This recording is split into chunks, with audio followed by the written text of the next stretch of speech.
Merry Christmas, mortals. I'm Warevo, and today, in lieu of a video game review, which is still coming, I promise, I just don't know when, I haven't had the time to work on recording any actual footage lately because my schedule has just been too busy.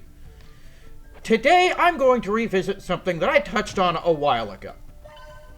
Some of you may remember a while back, I made a video talking about Nintendo and how their overzealous pursuit of Palworld could spell the beginning of the end of the video game industry as we know it.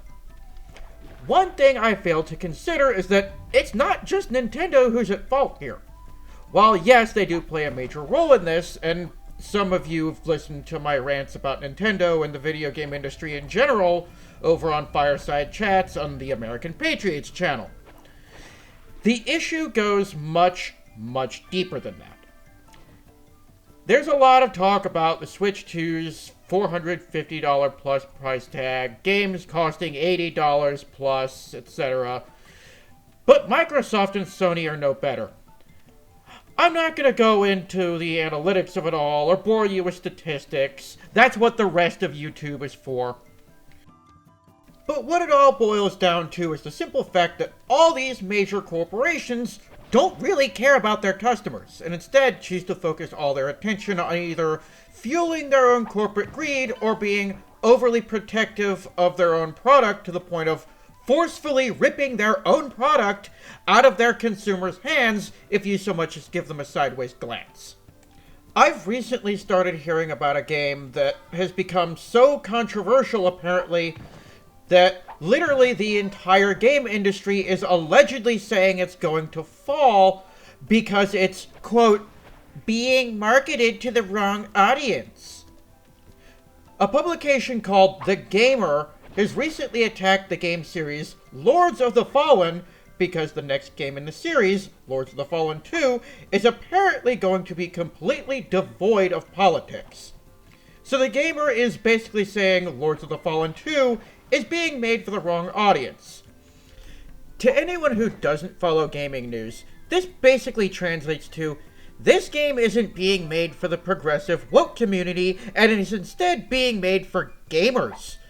So they're making it for the wrong audience. First off, of course it's being made for gamers. It's a video game. If I wanted to be slapped in the face with woke progressivism or politics, I'd watch the news or doom scroll X or Facebook. Most normal people play video games as a means to escape the problems of real life, not be bludgeoned over the head with more of it. I myself don't like playing games that overemphasize things like, oh, well, this person is a part of this group, or this person is of this gender, or this or that, or that person is dating this person, and then they make that the focal point of the whole plot.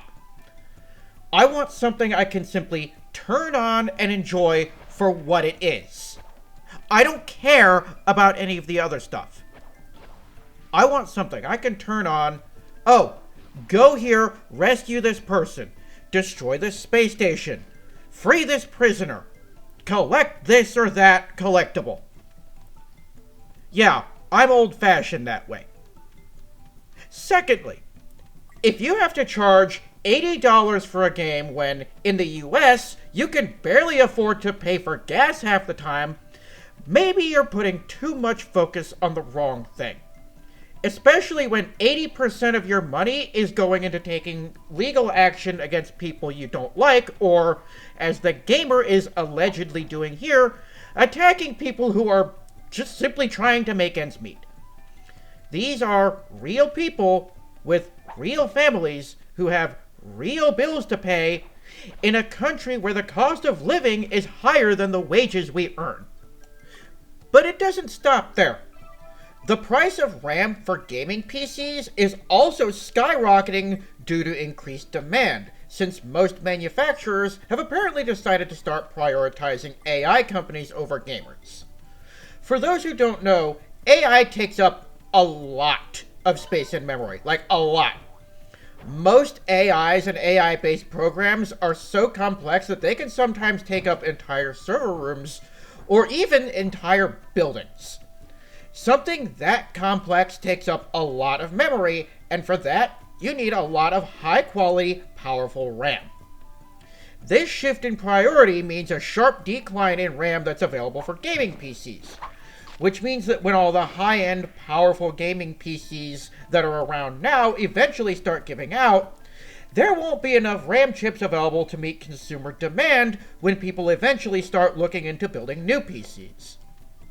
Back when I made my Nintendo Must Be Stopped video, I hadn't considered the long-term ramifications of what was going on outside of Nintendo. But now that I see just how far things are spreading, I'm starting to see the metaphorical Rube Goldberg machine in its entirety. And the more these major corporations like Nintendo, Sony, Microsoft, etc. continue to go unchecked the way they are, eventually the entire video game industry as we know it will be too far gone to save. But what is the point of no return? I honestly have no idea. But I'm dreading if and when we eventually do reach that point. Gamers are a community. And as a community, we have a voice. And this isn't just limited to video games either. Hollywood has the same mentality. Unfortunately, it's the nature of major corporations to ignore the masses and just do whatever they please. They don't look at the bigger picture. Instead, they think, okay, how can I make thousands now? And they ignore the billions they could be making by listening to their real consumers. And often, they don't see the error of their ways until it's already too late.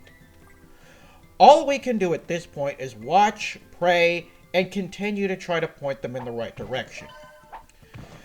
But I'm going to cut myself off there because anyone who knows me knows that I can go on like this for hours.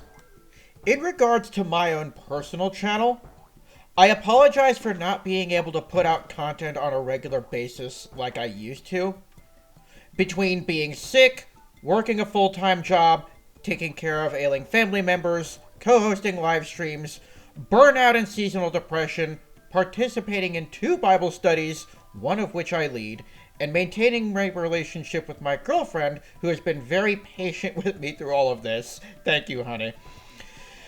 I haven't had any time to record this month's episode of Storming Camelot, much less dedicate to recording the upcoming review that I'm hoping to be able to put out soon. I'm going to put this out there right now, out in the open. My next video will be a full review of The Grinch on PlayStation. I'm going to take my time with this because I want to do something different than anything I've done before. I don't know when I'll be able to get it out, but after the holidays, I know I'll have a lot more time to work on it than I do now. In the meantime, I greatly appreciate your patience, and especially your patience with listening to me rant like an idiot for the last 8 minutes. And I'll see you guys in the next video. I'm Warevo, thank you so much for joining me. God bless, and Merry Christmas.